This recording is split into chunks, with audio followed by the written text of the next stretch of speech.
Boa noite, irmãos. Graça e paz. Não sei se você imagina qual é a luta de um pregador, de um pastor que prega aos domingos para uma congregação grande como essa. E algumas vezes eu falo por mim, mas acredito que os pastores compartilham esse sentimento. A gente desce daqui com um sentimento de derrota. A impressão que eu tenho às vezes, graças a Deus poucas vezes, mas acontece, é de que eu falei apenas superficialidades e as pessoas não assimilaram muito. Mas acontece que nessas vezes, a impressão que eu tenho também é que pessoas são tocadas de um jeito para deixar bem claro que quem faz é Deus, não é o pregador. É a palavra de Deus que tem poder. Então, mesmo que o pregador não seja lá grande coisa, ainda assim a palavra de Deus, ela transforma, ela salva, ela é um impacto poderoso em nossa vida. E hoje eu quero pensar com vocês sobre esse tema. Com Deus escreva a minha história. A gente vai olhar para a história de Esther, a rainha Esther, e vamos tentar tirar daí alguns princípios para a nossa vida. Eu sei que hoje em dia as pessoas vão às igrejas e vêm aqui também esperando receber alguma coisa de Deus.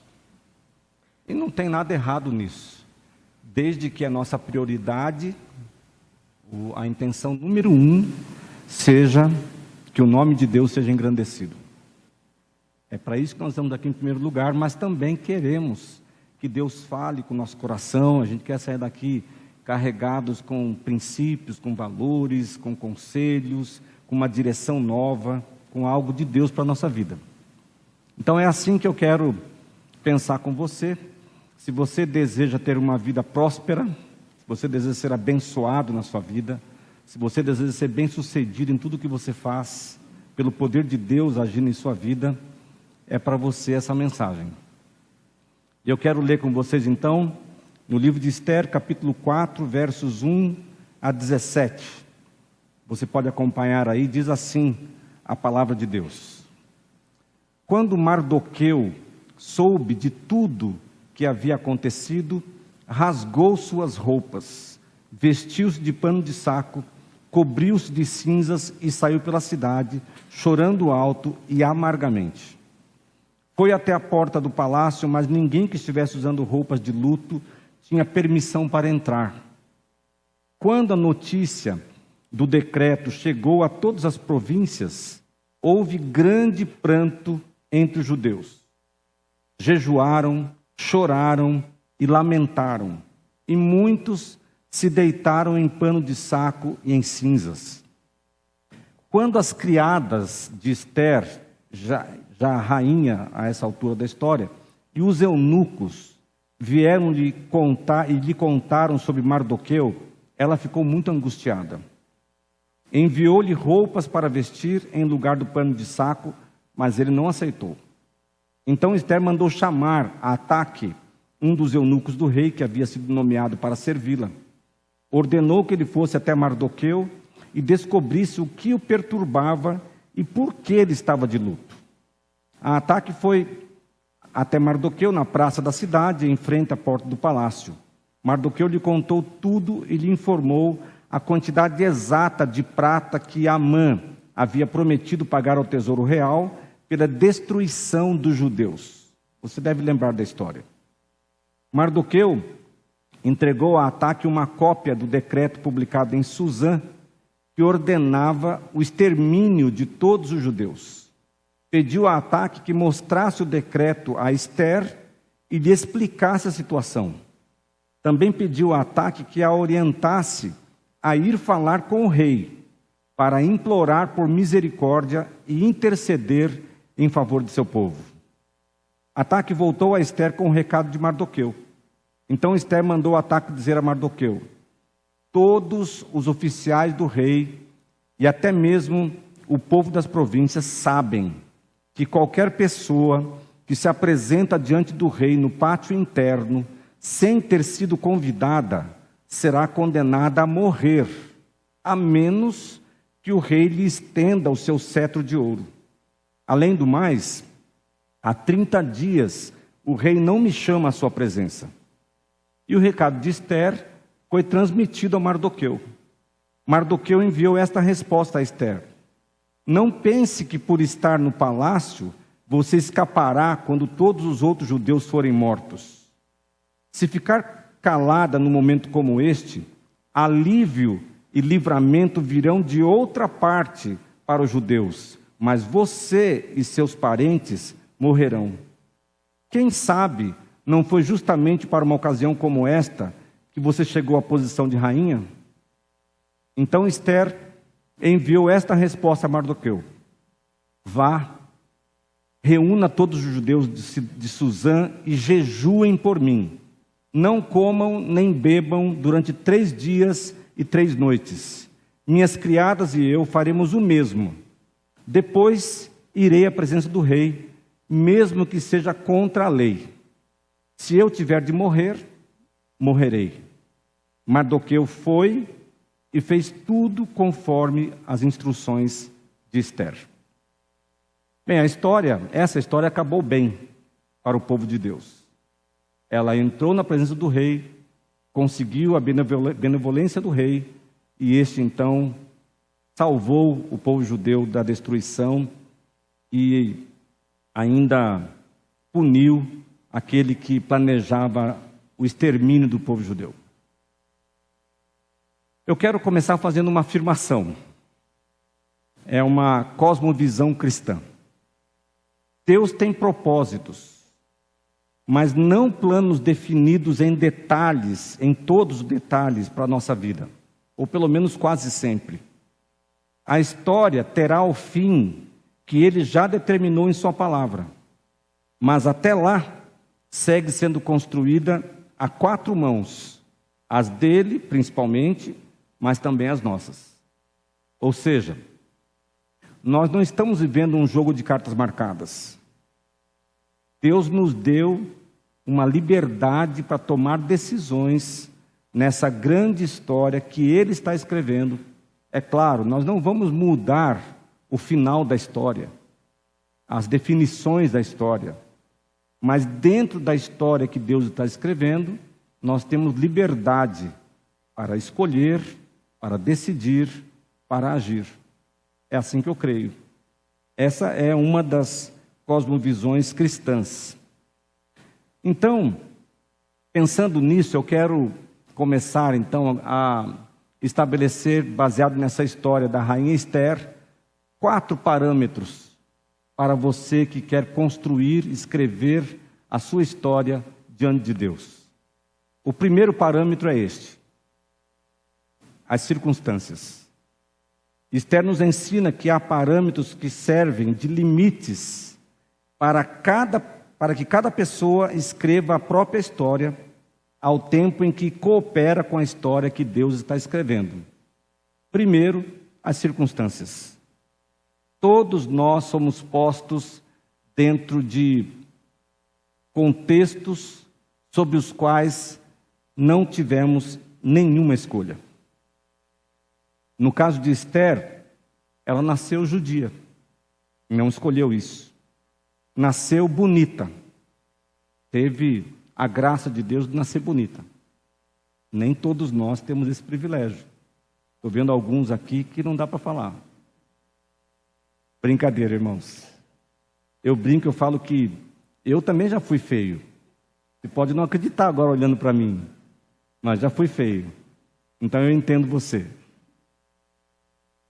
Ela nasceu bonita, nasceu numa família temente a Deus, não fez nada para escolher isso, nasceu nessa família. Também aconteceu o banimento da rainha Vasti, sua antecessora, e por isso ela teve a oportunidade de se tornar rainha. Ela também não teve nenhuma influência neste evento, mas aconteceu. Talvez você esteja pensando nisso agora. Talvez você tenha reclamado já algumas vezes que você não gostaria de ter nascido na família que você nasceu. Eu já ouvi filhos de cristãos dizendo assim: mas eu nunca tive opção, Já nasci numa família evangélica, meus pais me levavam para a igreja antes de eu aprender a falar. Eu já ia para o berçário da igreja. E reclamam da sua sorte. Mas nós não temos escolha e domínio sobre todas as circunstâncias.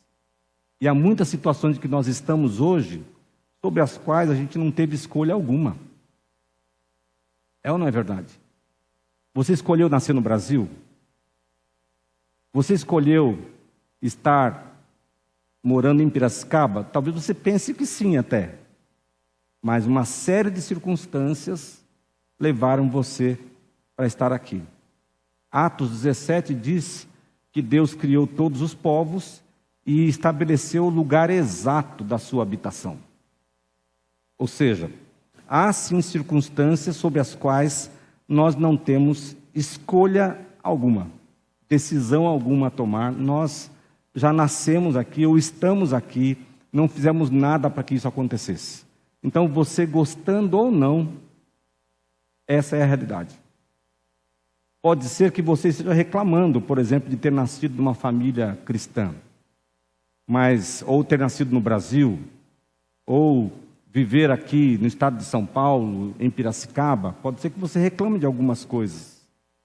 Você não escolheu seus irmãos, você não escolheu ser filho dos seus pais, mas se você olhar um pouquinho para o lado, você verá que pessoas enfrentam situações muito mais difíceis. Muito mais difíceis. Então, é só para a gente pesar essas coisas na balança da nossa consciência e perceber que nós temos muitos motivos para agradecer.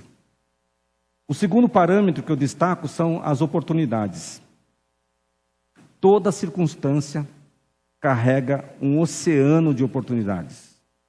No caso de Esther, por causa das suas circunstâncias, que ela não teve escolha, ela então pôde salvar o seu povo do extermínio, ela pôde salvar a sua própria família, livrar a própria cabeça e ter o seu nome escrito na história de Deus. Ela se tornou rainha. Ou seja, toda circunstância carrega um oceano de oportunidades. Até mesmo aquelas que você considera difíceis, que você não está feliz por ter acontecido isso com você, essa circunstância levou você até aqui, mesmo essas difíceis, mesmo aquelas pelas quais você chora, essas circunstâncias também carregam muitas oportunidades. Nós precisamos ter um olhar sensível, um coração sensível, para perceber cada oportunidade que se abre diante de nós. Depois, em terceiro lugar, nós temos o terceiro parâmetro, que são as decisões. Toda circunstância contém oportunidades que exigem decisões. Mesmo que você decida não decidir nada, você decidiu. Diante de uma oportunidade, você tem sempre que decidir.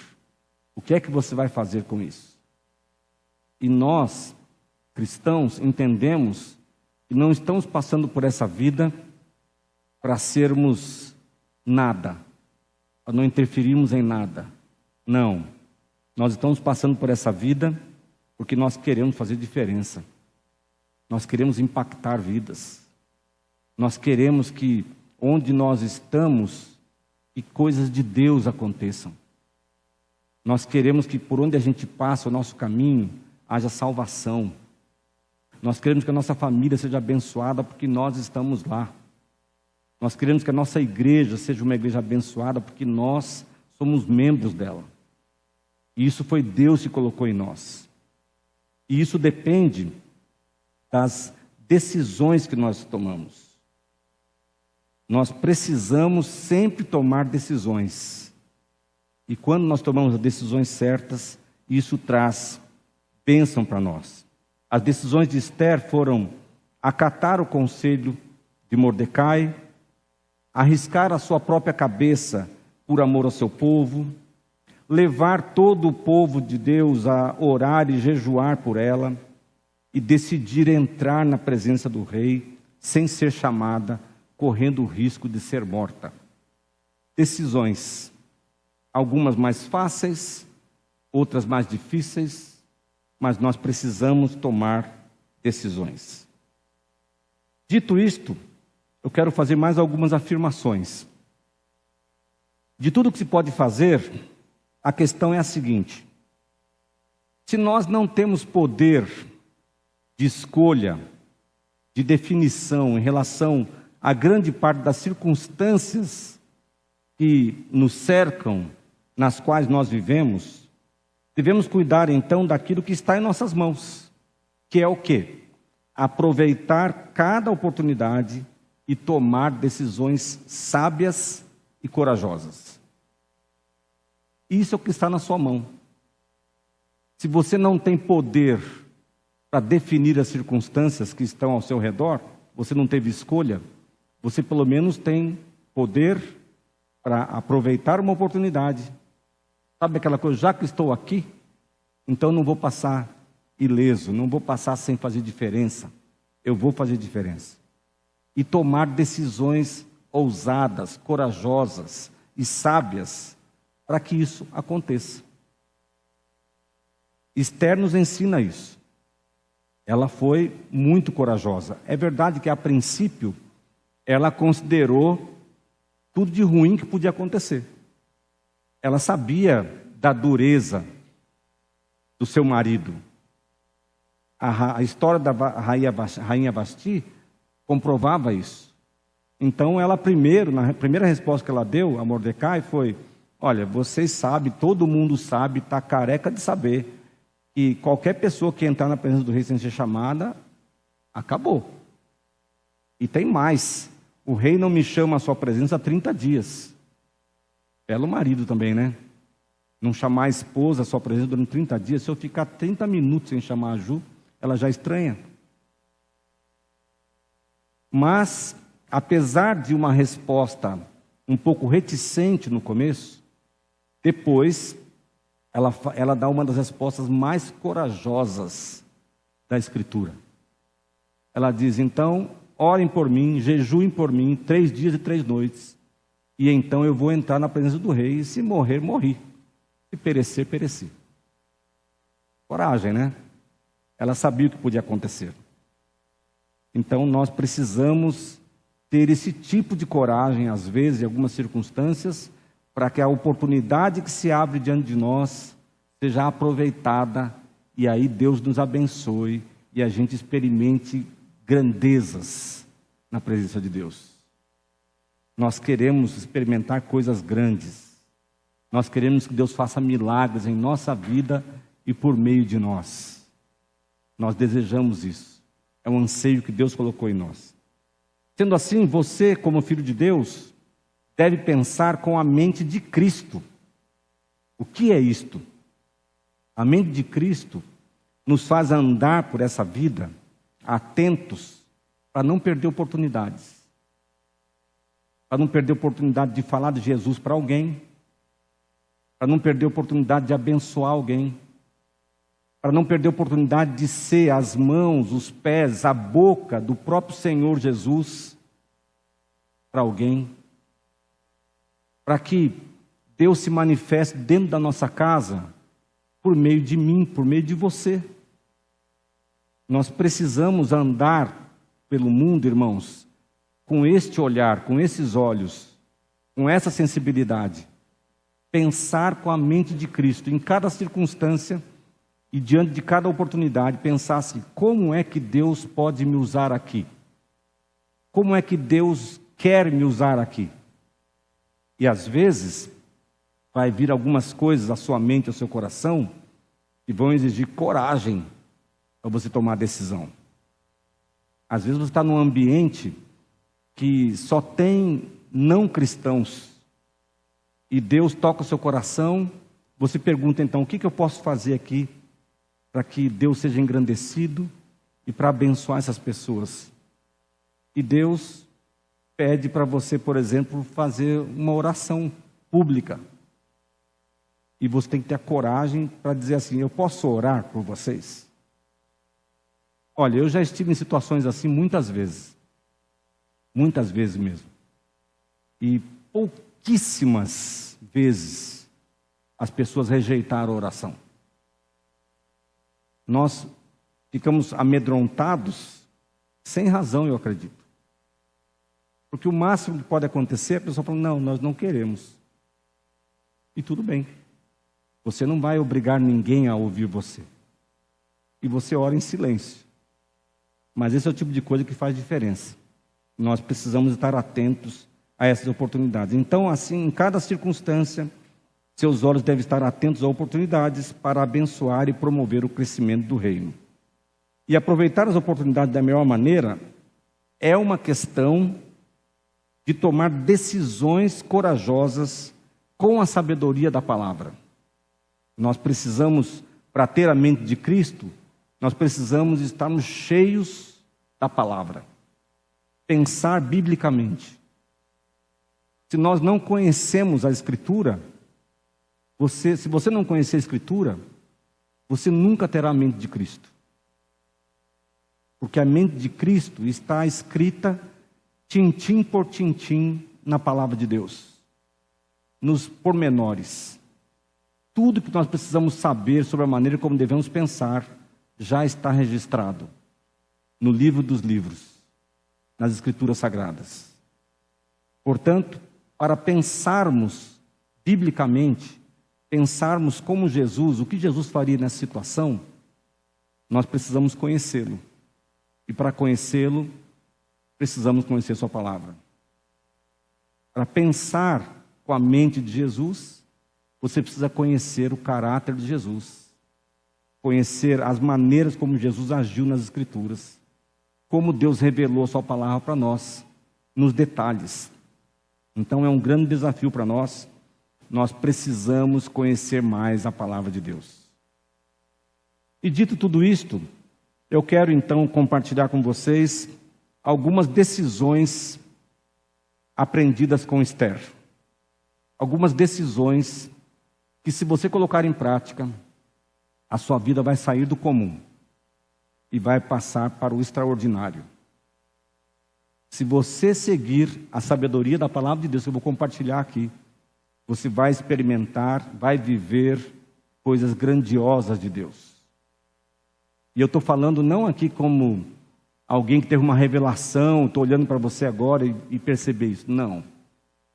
Eu estou falando isso porque todos aqueles que vivem guiados, dirigidos, norteados pela palavra de Deus, vivem milagres diários. Se você tiver a coragem de colocar em prática o que a palavra de Deus nos ensina, você viverá uma história extraordinária. Não importa então quantos anos você tem, se você tem mais anos de vida para viver do que já viveu ou não, se você é novo ou idoso, não importa. Você ainda pode escrever uma nova história a partir daqui. E ainda pode viver coisas grandiosas diante de Deus. Então vamos lá. Quais decisões? Primeiro, antes de dar qualquer passo, pode passar mais um, por favor. Mais um ainda, eu já falei tudo isso. Eu não avisei, né? Desculpe. Mais um. Aí. Antes de dar qualquer passo, ore e leve o povo de Deus a orar. Isso não é pouca coisa. Se tem algo que faz diferença nesse mundo, são as orações dos santos, dos cristãos. Quando nós oramos, Deus se agrada de nós e a mão de Deus se estende para fazer sinais e prodígios, maravilhas, aquilo que só Ele pode fazer. Mas não é apenas a sua oração, é também pedir oração para que o povo de Deus ore por você. Irmãos, acreditem, isso não é pouca coisa. Nós temos aqui entre nós inúmeras histórias de respostas de oração que vieram como milagres em nossa vida. Todos nós podíamos contar aqui algumas histórias assim. Mesmo quando a gente pensa que não tem muita coisa acontecendo, o Se o povo de Deus está orando, tem coisa acontecendo. Tem milagre correndo por baixo dos nossos pés. E daqui a pouco, Deus vai revelá-los para nós. Nós não oramos em vão. A nossa oração alcança o coração de Deus.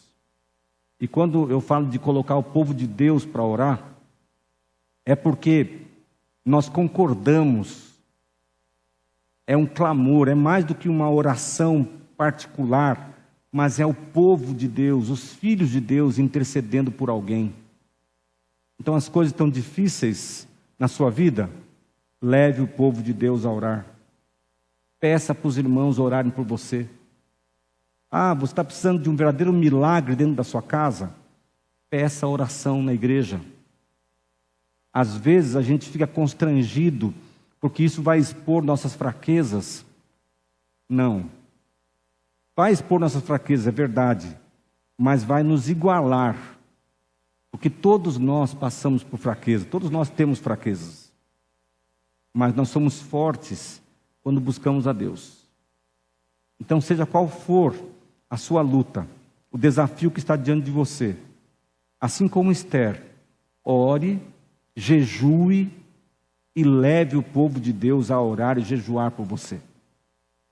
Isso, irmãos, além de nos trazer os milagres que nós precisamos e até coisas muito maiores, enquanto nós aguardamos a intervenção de Deus, Deus nos dá uma paz sobrenatural. Uma paz que é o contrário da lógica. As coisas estão desmoronando diante dos nossos olhos, mas nós estamos em paz porque nós sabemos que Deus está trabalhando por nós. E quando Deus trabalha por nós, nós já somos vencedores. Então, sempre, diante de um desafio, diante de uma luta, ore, jejue e leve o povo de Deus a orar e jejuar por você, para lutar com você. Isso vai trazer bênção para a sua vida. E você, sem dúvida, se você for uma pessoa de oração, e se você compartilhar seus motivos com o povo de Deus, você vai escrever uma história diferente a partir de agora. Creia. Em segundo lugar, não negocie seus valores, custe o que custar. O que Esther fez foi exatamente isso.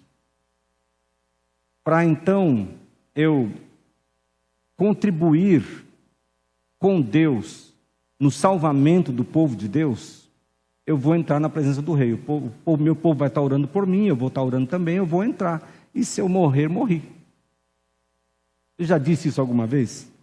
Eu vou enfrentar isso aqui, se der tudo errado, deu tudo errado, mas eu vou na força de Deus. Porque eu sei que Deus tem planos que nem sempre eu entendo, mas Ele é sábio, muito mais do que eu. Então aconteça o que acontecer, eu estou fazendo isso pela fé em Deus, pela coerência com a palavra. Então, Senhor, é comigo o negócio? Então eis-me aqui, envia-me a mim. Nós precisamos de gente que está disposta a andar por essa vida, diante de todas as lutas e desafios que se impõem contra nós, a dizer assim: eu posso negociar muita coisa, menos os valores que eu tenho na palavra de Deus, menos os princípios que Deus plantou em meu coração. Eu não estou à venda. Então, não me peça para pecar contra o Senhor, não me peça para negar o meu Senhor. Isso eu não farei. Eu não farei. Nós precisamos de gente dessa estirpe, que não se vende, que não se corrompe, que não negocia seus valores. Seja qual for a pressão que o mundo impõe a você. Não importa. O problema é que é muito comum entre nós de pessoas que se dizem cristãs se venderem por qualquer 30 moedas de prata. Até coisas menos valiosas. A gente se corrompe por coisas absolutamente sem valor algum. Imagine então, se Deus pedir a sua vida. Se você não consegue se posicionar como um cristão, aqui no Brasil, a gente sabe que existe uma perseguição, às vezes velada, às vezes pública, contra os cristãos. Mas, na verdade, no fundo, a gente não tem ideia de que é ser perseguido. A gente não tem ideia. Que agora mesmo tem cristãos que estão jogados numa prisão, sem julgamento, sem advogado, por amor a Cristo. Agora mesmo deve ter gente enfrentando a morte por amor a Jesus. Gente de valor, que não negocia seus valores, a sua lealdade a Cristo, aconteça o que acontecer. Nós precisamos, então, você deseja ter uma história nova diante de Deus, escrever uma nova história, você precisa se levantar diante do mundo e dizer: eu sou um cristão, eu vivo como um cristão e eu não estou à venda. Pode acontecer o que for, as ameaças que vierem, não importa se eu vou perder meu trabalho, não importa se eu vou ser impedido de estudar nessa universidade, não importa se eu vou perder esse relacionamento, não importa, porque na verdade eu não estou à venda. Meu coração é leal a Cristo. E mesmo que eu morra, eu não vou me vender. Gente assim vive grandezas diante de Deus. E muitas vezes nós perdemos a oportunidade de viver essa nova história porque a gente negocia muito facilmente nossos valores. Nós precisamos nos encher mais de Deus e dessa coragem que vem do Espírito para fazer aquilo que Deus pede para nós fazermos, mesmo que isso arrisque a nossa cabeça. É desse tipo de cristãos que o mundo precisa e todos nós precisamos. Em terceiro lugar, seja corajoso, como Esther foi, e ousado, mas seja sábio quando for agir. Sabedoria. Não é para você arriscar a cabeça sem necessidade. Porque um cristão morto ainda pode impactar durante um tempo, mas o cristão vivo pode impactar muito mais. Uma pessoa que está num ambiente contrário ao Evangelho, mas está lá dentro, muitas vezes pode impactar muito mais de quem está fora. Então não é para você também ter só coragem sem ousadia nenhuma. Uma pessoa que é só coragem sem sabedoria, ela é como um canhão sem alça de mira. É um estardalhaço, mas poucas vezes atinge o alvo. Então, sabedoria que vem de Deus, do Espírito de Deus me influenciando, pelo conhecimento da palavra, para também ser astuto quando for necessário e fazer as escolhas certas. Isso não vem de nós, irmãos, vem de Deus. Nós precisamos nos encher do Espírito e precisamos nos sujeitar à palavra de Deus, porque aí sim nós vamos causar impactos tremendos na nossa própria vida, na nossa própria história e na história de quem está ao nosso redor também. Em quarto lugar, quando Deus o convocar para um propósito, dê a sua vida pela causa. É claro que muitas vezes não se trata de dar a sua vida literalmente, mas se for necessário, é o que temos que fazer.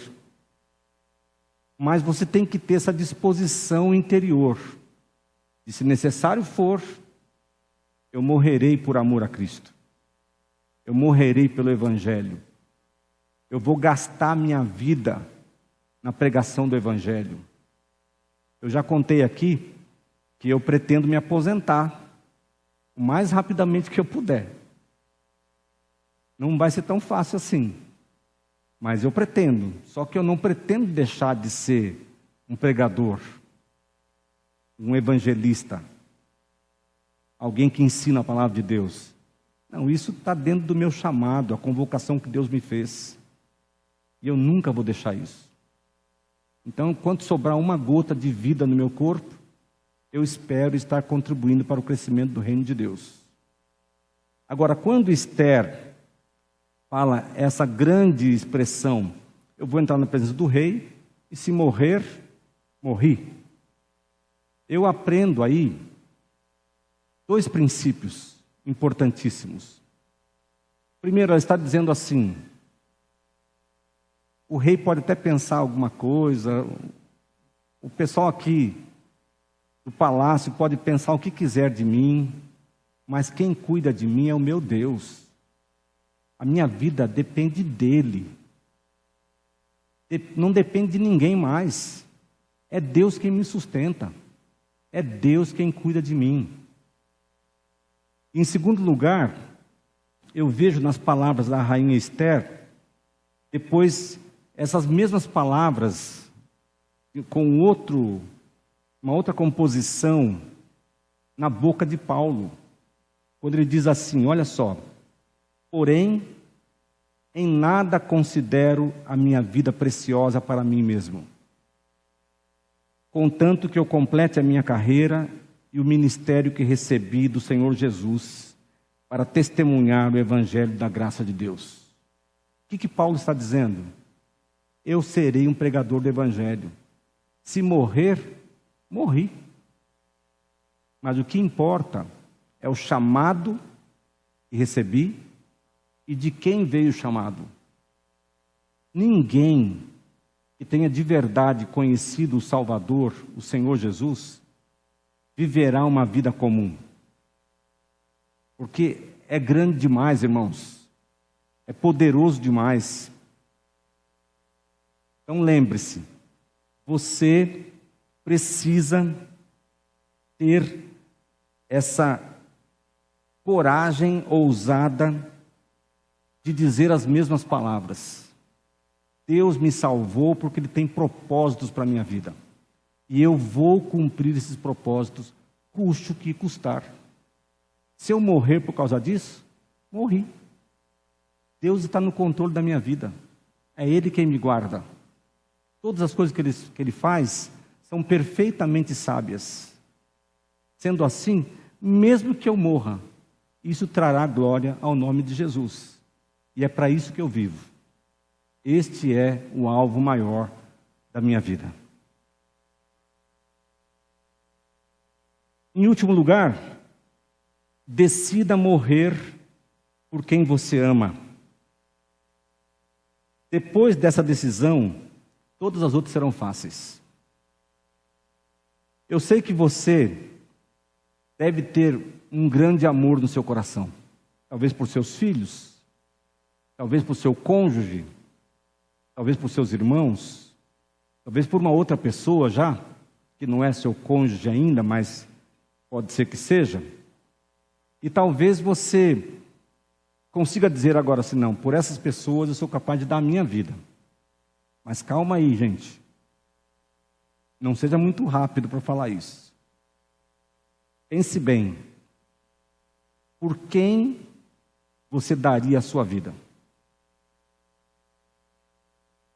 É óbvio que a sua família, depois de Deus, claro, mas a sua família deve estar no topo da sua lista. Depois de Jesus, a sua família. A Bíblia fala muita coisa sobre isso. Aquele que não cuida da própria família é pior do que um ímpio. Mas eu estou falando aqui de alguém que está disposto a gastar a sua vida por amor à sua família. E sabe por que isso vai te abençoar e te ajudar a escrever uma nova história cheia da bênção de Deus? Porque Deus está nesse negócio. Deus criou a família para criar essa rede de proteção e cuidado, para criar um ambiente favorável para que o Evangelho floresça. Deus criou o amor e nos deu do seu amor para nós compartilharmos com a nossa família, para criar oportunidades de salvação, de transformação, para que o nome de Deus seja engrandecido na sua casa e por meio da sua casa.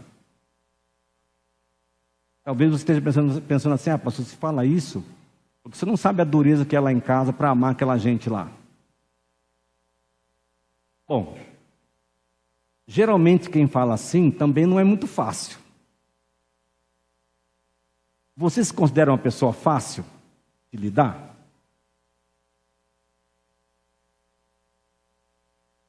Agora é a hora que as esposas olham para o marido, esperando para ver a resposta, né? E o marido olha para a esposa. Se você, por exemplo, se acha uma pessoa fácil de lidar e os outros são os problemas, né? Como que eles não percebem a pessoa maravilhosa que eu sou, né? Bando de gente cega. Por que Deus me colocou no meio de gente assim, essa família que tira a minha paz todo dia? Então, eu quero te dizer, infelizmente, que talvez você seja o maior problema na sua casa. Porque um coração compassivo, benigno, um coração paciente, um coração sábio, é aquele que perdoa, é aquele que coloca panos quentes nas discussões, quando a coisa está fervendo lá, é aquele que faz diferença assim. E isso faz parte do amor que você deve ter pela sua casa. Crie um ambiente de amor dentro da sua casa a partir de você. Ah, mas pastor, eu sou só um filho. Não, não é só um filho. Os filhos têm mais poder do que eles pensam. Eles podem contornar, dirigir o coração dos seus pais em muitas situações. Eu já passei por circunstâncias que eu tive tanta alegria, tanto orgulho dos meus filhos. Já falei aqui que se eles pedissem a chave do carro na hora eu dava. Por quê? Porque o amor faz esse tipo de coisa acontecer. Esther deu, literalmente, entregou o seu futuro diante daquela situação nas mãos de Deus para salvar a sua casa, para salvar o seu povo. Ela arriscou a própria cabeça. É desse tipo de amor que eu estou falando. Agora, se você não faz nem coisas pequenas pelas pessoas que estão ao seu redor, não sei se por preguiça, comodismo ou coração ruim mesmo, então se Deus pedir a sua vida, você não vai dar. Se você precisar morrer por alguém da sua casa, você não vai morrer. Não se engane. Porque esse tipo de amor é construído aos poucos. Não é um amor de decisão intelectual, racional apenas. É sim um compromisso, um pacto que nós fazemos, mas ele vem sendo construído todos os dias, nos pequenos gestos, nas pequenas ações de bondade, de generosidade, de fazer o que o outro nem espera, de fazer o que o outro não merece. Porque é assim que Deus nos ama, irmãos. É assim que Deus nos ama. Ele nos abençoa todos os dias e nenhum de nós merece coisa alguma dele. Então, decida morrer por quem você ama. E eu garanto para você que todas as outras decisões, depois dessa, serão fáceis. Porque essa é a mais difícil. Se você está disposto a dar a sua vida por amor aos seus filhos, para que eles conheçam o Evangelho, você vai matar o seu ego, você vai crucificar na cruz de Cristo o seu eu, e vai deixar então que Deus apareça. O que importa é que Deus apareça. Então, como disse João Batista, eu me diminuo para que ele cresça. O nosso grande problema é que nós somos tão orgulhosos que a gente briga quase sempre por nossa posição, por nossa opinião, e é orgulho puro. É um negócio diabólico. Não vem de Deus. Quase todas as crises, divisões, lutas familiares, aquelas separações trágicas, traumáticas, quase sempre acontecem por orgulho. Porque a gente não é capaz de dizer assim: Senhor, eu já sei que essa é a tua vontade, então eu vou ter que me humilhar, eu vou ter que dar passos para trás, eu vou ter que entregar até o que é o meu direito, mas eu vou te obedecer, Senhor, porque eu creio que a tua palavra é a verdade, e eu creio que é o Senhor que é o Deus quem faz milagres. Então eu vou obedecer a tua voz. Se eu me lascar, me lasquei, mas ainda assim o Senhor é capaz de fazer milagres acontecerem. Decida dar a sua vida por quem você ama, e isso fará muita diferença para você. E eu termino dizendo o seguinte, para você que quer escrever uma nova história com Deus. Guarda essa frase no seu coração. Eu resumo tudo assim: confiando que Deus está comigo, sigo o meu caminho, atento para enxergar as oportunidades, procurando pelo Espírito tomar as melhores decisões, buscando acima de tudo o que interessa ao reino de Deus. Se você viver isso, você escreverá uma história diferente e abençoada. Eu falei no começo, o que você espera da sua vida? Você não espera ser bem-sucedido? Você não espera que tudo que você faz dê certo? Você não espera que a bênção de Deus te acompanhe? Eu sei que você espera isso. Pois bem, aí está a trilha que Deus oferece. Siga seu caminho, atento, para enxergar cada oportunidade que se abre diante de você. Às vezes, você vai ter que criar oportunidades, decisões corajosas. E assim, pelo Espírito, você vai tomar as melhores decisões, tendo como prioridade máxima em sua vida tudo o que interessa ao reino de Deus. As pessoas que têm os seus nomes escritos na história de Deus são essas. Gente que não escolheu as circunstâncias que está vivendo, mas que consegue enxergar oportunidades de Deus nelas, e que se enche de coragem, de fé, buscam a Deus, levam o povo de Deus a buscar consigo, e tomam decisões corajosas, entregam suas vidas. Senhor, a minha vida está nas tuas mãos, só me cabe obedecer a tua voz. Eu vou fazer a minha parte, obedecendo o que o Senhor está mandando, porque eu creio que se algum milagre vai acontecer, não virá de mim, mas virá apenas do Senhor. Então que Deus nos abençoe e nos ajude a escrever novas histórias abençoadas, que sejam bênçãos para nós e para todo mundo que está ao nosso redor. Amém? Vamos ficar em pé e vamos orar. A equipe pode subir já.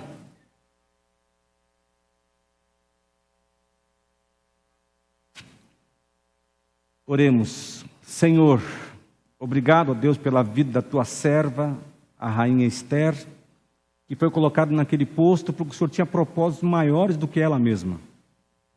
Obrigado a Deus, porque essa história maravilhosa foi registrada nas Escrituras, para que o teu nome, ó Deus, fosse engrandecido como o Senhor da história. Tu és o Senhor da história e o Senhor das nossas histórias.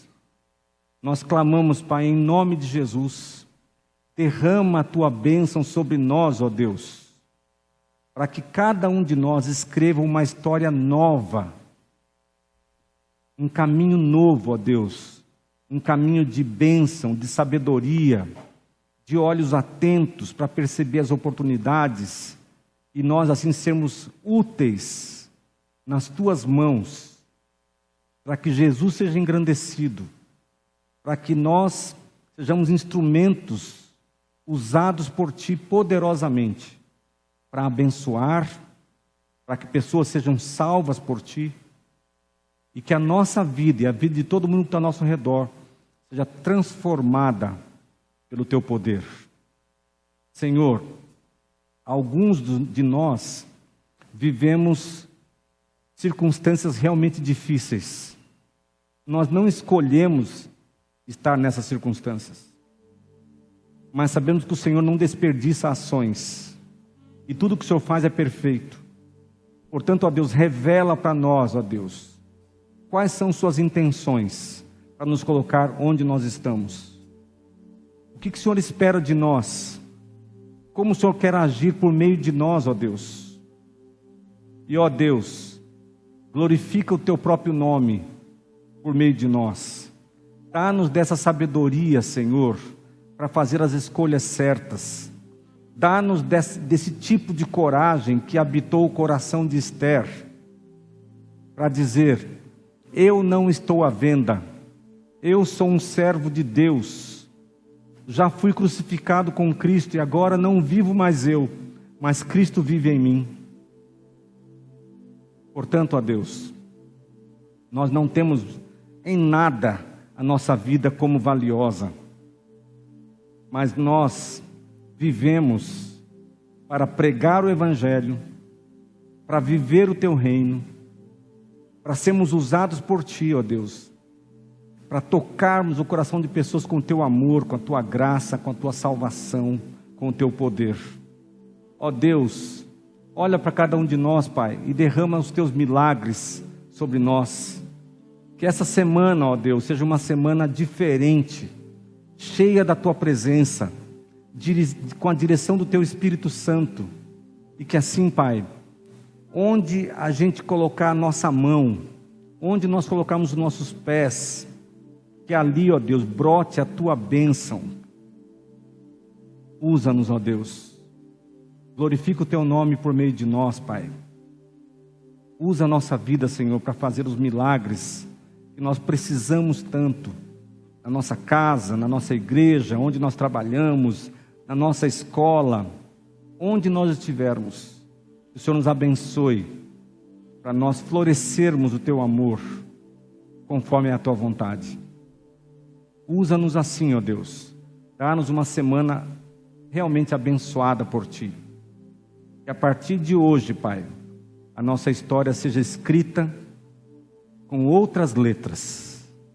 Agora as letras que são escritas pela Tua mão. Assim nós queremos viver, ó Deus. Assim queremos dedicar nossas vidas. Usa-nos para a Tua glória. Abençoa o Teu povo. É o que eu peço, em nome de Jesus. Amém. Amém.